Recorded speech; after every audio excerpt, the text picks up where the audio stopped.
Ils l'ont fait. Ils l'ont fait. Le Real Madrid s'impose 5-2 contre une vaillante équipe, une solide équipe du Celta Vigo en huitième de finale de la Coupe d'Espagne. Et de ce fait, on se qualifie pour l'écart. Que c'était difficile. Que c'était compliqué. Ce Real Madrid, franchement, ils ne sont pas sérieux. Ils ne sont pas sérieux. Débrief du match, huitième de finale de la Coupe d'Espagne, Real Madrid, Celta Vigo. Pour commencer ce match, Carlo a décidé de remettre Tchouaméni qui sort d'un match catastrophique contre le FC Barcelone.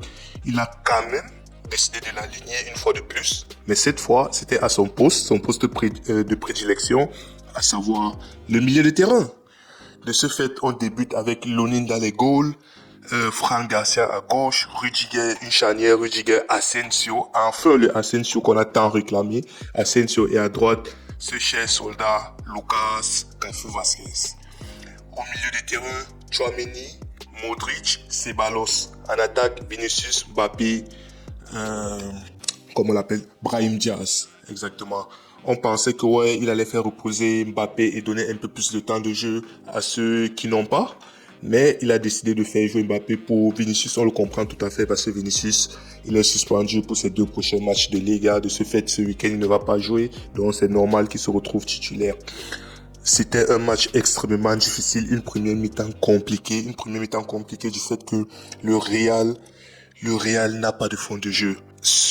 La tactique du Real, c'est simple. Envoyer les ballons sur Vinicius, Mbappé et allez, on se débrouille. On vit sur le talent de ces deux-là. Vinicius, Mbappé, on ne peut pas construire un jeu, on ne peut pas avoir...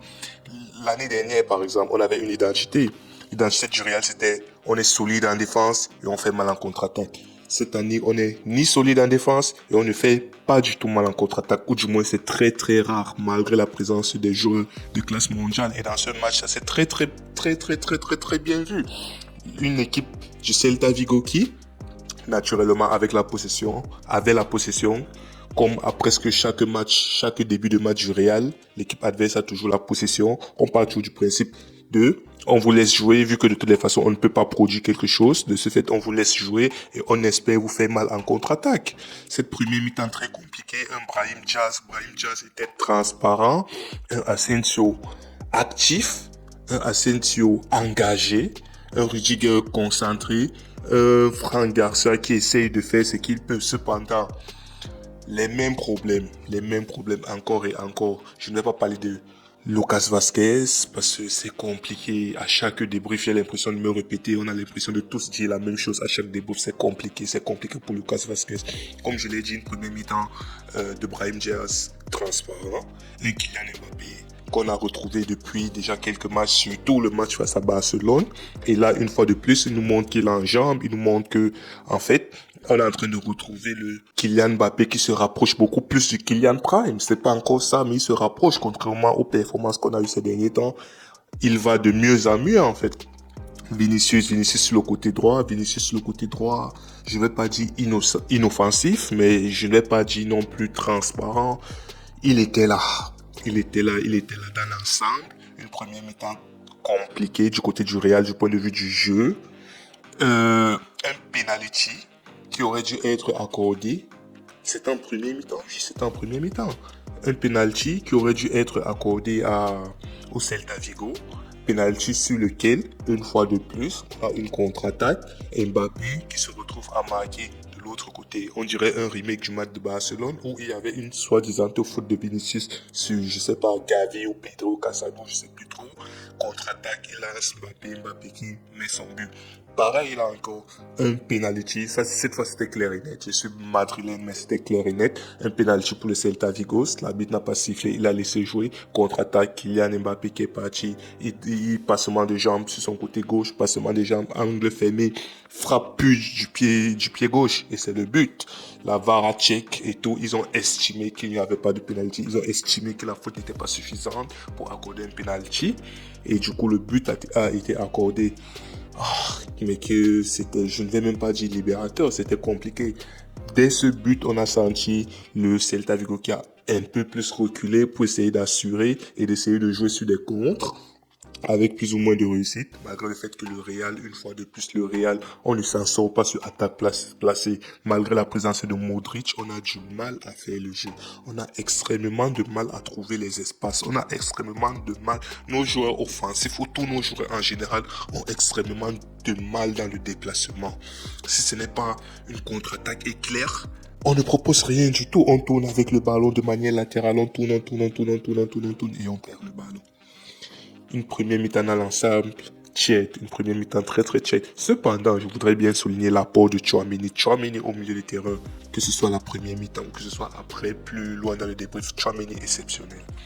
Tchouaméni exceptionnel. Pour moi, Tchouaméni exceptionnel.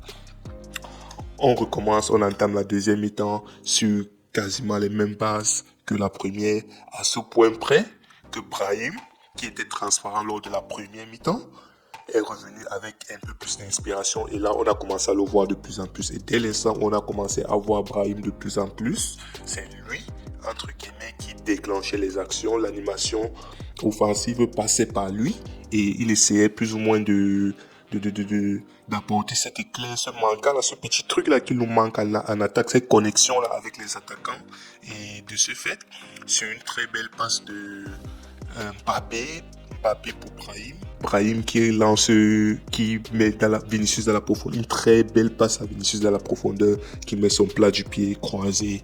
But 2-0 pour le Real Madrid. Comme je le disais tantôt, je tiens à souligner encore pas l'excellent match, mais le très bon match de Kylian Mbappé. Kylian Mbappé très disponible, Kylian Mbappé dans les appels, Kylian Mbappé dans son décrochage. Malgré le fait que je n'aime pas trop quand il décroche, il est neuf, il est censé être devant en attaque, il n'est pas censé être en retrait pour prendre le ballon. Et lorsqu'il le fait, le pire c'est qu'il n'y a personne qui comble le vide devant, parce que lorsqu'il décroche, il faut bien qu'un joueur décale pour combler le vide, pour occuper les défenseurs, mais il n'y a personne. D'autant ceci souligne encore le fait que notre attaque est stérile, est extrêmement stérile en fait. On n'arrive pas à créer ce jeu-là. Donc, Mbappé très présent, Mbappé disponible, Mbappé qui a fait de son mieux, malgré cependant que sur certaines phases offensives, on se rend encore compte qu'il a du mal, ou du moins ce poste de 9 ne lui vient pas naturellement, de par des appels faits au mauvais moment, des appels faits dans le mauvais timing, ou bien des demandes, il demande la balle dans les mauvaises zones en fait. Ça se voit, ça se sent que c'est pas son poste, il essaye de faire de son mieux, mais comme je l'ai dit, ça va de mieux en mieux, il s'améliore un peu plus chaque jour. Cette deuxième mi-temps, une fois de plus, avec le 2-0 à l'horizon, on a même failli mettre Vinicius une passe pour... c'était pour qui?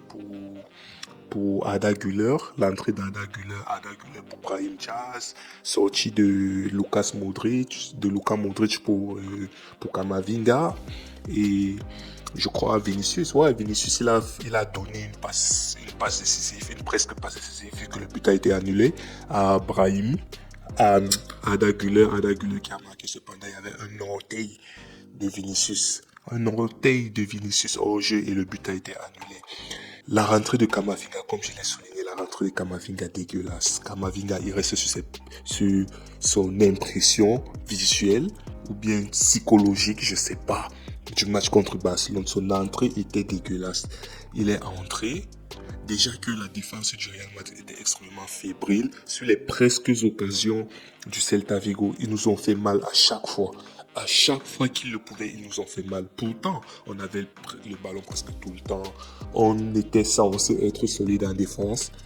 Mais alors, on n'est pas sérieux. Le Real est fébrile. Ce Real Madrid est extrêmement fébrile. Et ça s'est remarqué. Camavinga a perte de balle dans notre côté du terrain, directement en contre-attaque, 2 passes, Jonathan Bamba qui met le but 2-1. Et à partir du 2-1, c'était la catastrophe. Ouais, il enlève Ancelotti qui réagit, entre guillemets. Il enlève Franck Garcia. Il fait redescendre Camavinga en latéral gauche. Et on a un milieu maintenant. Un milieu Tchouaméni. Tchouaméni qui encore? Tchouaméni, Bellingham et on avait qui au milieu encore? On avait qui? Tchouaméni, Bellingham et Valverde. Tchouaméni, Bellingham, Valverde, voilà. De ce fait, encore une fois, une attaque côté droit de la défense le côté de Lucas Vasquez. Vasquez, comme d'habitude, qui se fait bouffer. En se faisant bouffer, il oblige Asensio à sortir. Asensio avec tout son engagement. Asensio qui a voulu bien faire. Malheureusement, Bamba a été plus malin. Bamba a juste mis cette petite touche de balle là qui fait la différence. Et de ce fait, Asensio est venu le percuter et penalty pour Celta Vigo. Penalty 2-0, Marcos Alonso 2-2, égalisation à la 91e minute. Et c'est comme ça qu'on quitte une situation de 2-0 où on a fait sortir Mbappé, on a fait sortir Brahim Diaz, on a fait sortir tout le monde. Et le match était censé être plié, mais comme ce Real Madrid, on ne peut pas dormir sur nos deux oreilles avec eux. Il faut toujours qu'une dinguerie arrive. Et voilà le 2-2 prolongation. Il nous fait sortir Vinicius. Vinicius qui depuis limite les débuts des prolongations, je criais que mais Vinicius est cuit, Vinicius ne peut plus courir, ça se voit que Vinicius il veut sortir. C'est bon. C'est vrai que ouais, il ne va pas jouer les 2 prochains matchs. C'est son dernier match, entre guillemets, avant une période de repos et tout. Mais il doit sortir. Il ne court pas, il ne fait pas des appels. C'est Vinicius, il n'est pas impactant. Et d'autant plus qu'on a besoin de cet impact-là du point de vue tant défensif qu'offensif. Vinicius, ça nous fait jouer avec un joueur à moins des 2 côtés. Carlo Ancelotti, il a pris son temps. Il a fallu attendre le début de la deuxième mi-temps de la prolongation pour qu'il fasse enfin sortie de Vinicius, entrée de Rodrigo. Et j'avais oublié de le souligner. Mbappé était sorti pour faire entrer Endrick. Endrick qui dès l'instant où Mbappé est sorti, Endrick est entré. Franchement, c'était dur. C'était dur pour Endrick. J'étais limite à me dire, franchement, il n'a pas le niveau. Il n'a pas le niveau du Real Madrid, ce petit. Ouais, c'est vrai, il n'a pas de temps de jeu. Mais j'étais en train de me dire, mais pourquoi il est entré, en fait? Pourquoi il est entré? On menait 2-0 lorsqu'il est entré. Mais même jusque-là, c'était tellement flagrant. Mais alors, deuxième mi-temps de la prolongation, ce Hendrick-là, que j'insultais limite, qu'est-ce qu'il nous fait? Une frappasse du pied gauche, enroulé, petit filet opposé. Magnifique, but magnifique, le petit, on sent toute sa rage. Il enlève le maillot, il enlève tout, il jubile, il crie, tu sens vraiment, c'est le but de la libération, tellement ce petit, il traverse une période extrêmement difficile. Moi, le premier à l'insulter, moi, le premier à dire qu'il n'a pas le niveau. Mais c'est grâce à lui, en grande partie, que je peux faire ce débrief aujourd'hui et dire qu'on est qualifié pour les quarts de finale. C'est grâce à ce petit Hendrick là, que 15 minutes auparavant, je l'insultais, limite, je disais, il n'a pas le niveau. Qu'est-ce qu'il fout là? Il doit être, je sais pas moi, en équipe B ou bien prêté ou bien, je sais pas. C'est lui qui nous sauve. C'est lui qui met le but du 3-2, le but, entre guillemets, du soulagement. Je ne veux pas dire de la libération, mais du soulagement. Pourquoi pas de la libération? Parce que le but de la libération arrive par monsieur. On doit l'appeler Monsieur Valverde. Monsieur Frappas Valverde. D'une frappe pure, sèche de Valverde soudaine. Comme d'habitude, un bombazo. Ce n'est plus un golazo, mais un bombazo de Valverde qui nous donne le but du 4-2. Ce but libérateur, ce but de, je sais pas, c'est un mot, c'est bon, c'est plié, c'est officiel, on est qualifié. Parce que jusque-là, même jusqu'au 3-2, je n'étais pas tranquille. Tellement le Real est fébrile en défense. Tellement le Real fait peur à chaque contre-attaque de l'équipe adverse. J'étais soulagé lorsque Valverde a mis ce but du 4-2 là. J'étais en mode, ok, c'est bon. Vous n'allez plus m'encaisser 2 buts en 10 minutes, en plus ou moins de 10 minutes. Non, ça ne va plus arriver, Et dès le deuxième but, on a senti une équipe du Celta Vigo qui est autant du point de vue psychologique que physiquement, ils étaient à terre, ils étaient éteints, il n'y avait plus rien à faire. Dès cet instant, on a compris que le Real, la qualification, c'était acté, c'était qu'une question de minutes et c'était bon. Mais alors, monsieur Hendrick, monsieur Bobby Charlton, et qui est Bobby, il a décidé que non, un but ne lui suffisait pas. 3 ou 2 minutes avant la fin du match, si on connaît, coup de pied arrêté très très bien tiré par Arda Güler. Il tire très très bien les coups de pied arrêtés, ce petit, il est trop fort. C'est un génie en fait. C'est un talent brut, c'est un talent pur, c'est Arda Güler. très très bon corner d'Aguilar. Ça retombe dans les pieds d'Hendrick. Hendrick, dos au but. Qu'est-ce qu'il fait? L'instinct du buteur, talonnade entre les jambes du défenseur, entre les jambes du gardien, but, doublé d'Hendrick. Hendrick, 10 minutes auparavant, je disais, il n'a pas le niveau du Real. 10 minutes plus tard, Hendrick le sauveur, Hendrick le meilleur joueur du monde, Bobby Hendrick, Bobby Charlton, tout ce que vous voulez. Vous voyez comment le football est magnifique. On quitte d'une situation de 2-0 à 2-2 pour finir à 5-2. Victoire du Real. J'ai oublié de souligner que Modric, franchement, Modric, il est vieux, c'est compliqué, Modric, c'est compliqué. Ses coups de pied arrêtés sont nuls, inutiles, il tire très très mal les coups de pied arrêtés. Modric, ça sauve, c'est dans les moments comme ça qu'on voit que, en fait, Modric, il est vieux, il est vieux, il est vieux. Le talent, tout ce que vous voulez, là, mais il est vieux. C'est bon, il est vieux, il est vieux. Bref, victoire dans la douleur, mais victoire méritée du Real Madrid. Real Madrid qualifié pour les quarts. On risque d'avoir une fois de plus un classico. Real-Barça, je ne sais pas, je pense que ça doit être en demi-finale. Si on bat le prochain adversaire, ou directement en quart, non, je crois que c'est en demi-finale. On risque d'avoir un autre classico. Si, bien évidemment, le Barça s'impose contre l'adversaire et le Real s'impose contre l'adversaire, on risque d'avoir une troisième, entre guillemets, revanche. Si je peux appeler ça en revanche, je ne peux pas dire une troisième, peut-être fessée du FC Barcelone, parce qu'Alex est madrilène face au FC Barcelone.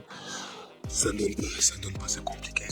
Ils ont ce truc-là qui nous fait mal. C'est très, très, très, très compliqué. Mais bon, une belle soirée, la soirée qui a très mal commencé. Ensuite, qui s'est un peu améliorée. Ensuite, qui a encore plongé. Et pour finir, voilà, on est qualifié, on est tout joyeux, on est content. Le Real Madrid s'est imposé 5-2. Celui qui n'a pas vu le match, il vient, il voit le score. Comme ça, il voit 5-2, il en mode, ah ouais, le Real a déroulé, mais rien du tout, il n'en est rien. Le Real, victoire dans la douleur, comme d'habitude, comme tous ces derniers temps. Disons, c'est le Real de cette année, en fait. Toujours les derniers instants, toujours les dernières minutes, toujours des dingueries avec ce Real. Mais bon, on s'impose cette fois. Et voilà.